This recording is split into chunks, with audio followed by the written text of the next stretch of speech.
So we're rolling out some wire. We're getting ready to finish our job.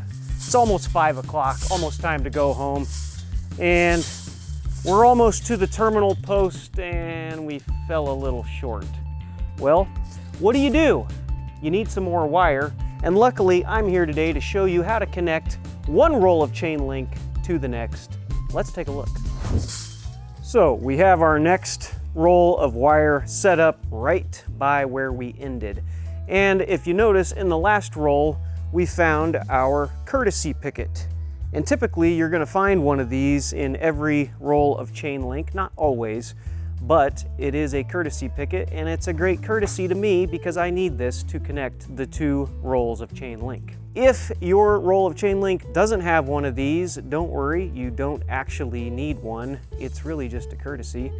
But I'm going to show you how to use this picket to connect these two rolls of chain link, and we'll talk about if your roll of wire doesn't have one, what to do and how to connect them. So if you notice where we ended on our chain link run, we have one full diamond, and that is where it ended. This is one complete picket. And our next roll has half of a diamond. So this is a good thing because we have our courtesy picket back here that we're going to use to weave these two together.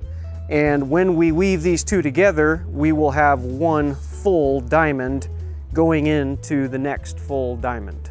All right, so we now have established that we have a full diamond on one side and a half on the other. So we're ready to weave this in. We're going to start up top here, and we're going to use our picket and simply twist it in, making sure that it loops in to each side as it's going down.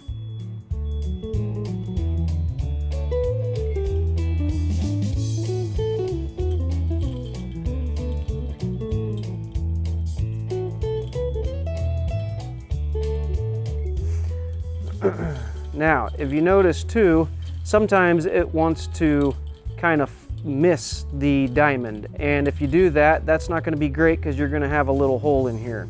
So here is a pro tip. You can take the picket, and if you bend it up and out a little bit, it will help you to hit the diamond every single time as it goes down.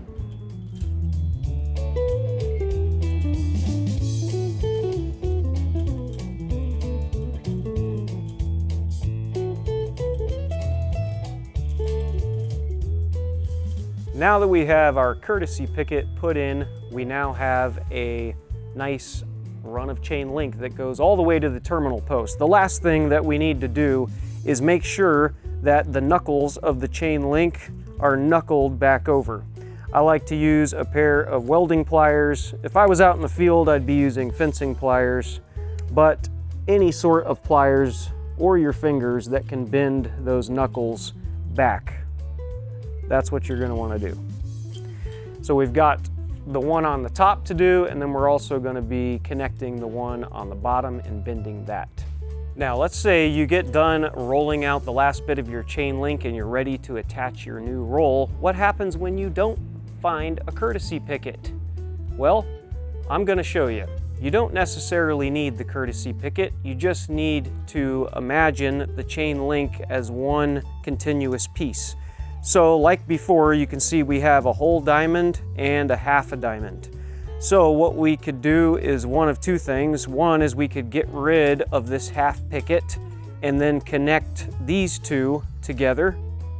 Or if it's not too much of a bother, which in this case we're working with 4-foot chain link, we can actually flip this roll upside down, and on the bottom side we'll see a whole diamond.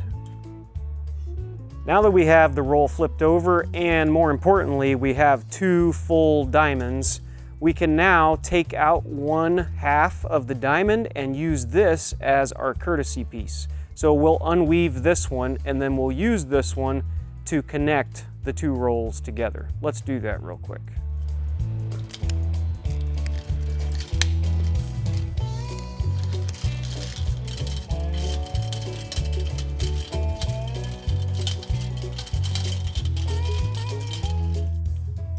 All right, now that we have the picket removed, you can just follow the steps from earlier to connect both sides together.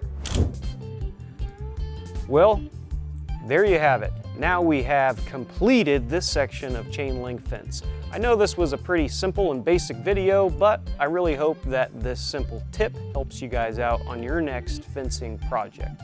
Let us know in the comments below what you think and what you'd like to see next fencing related.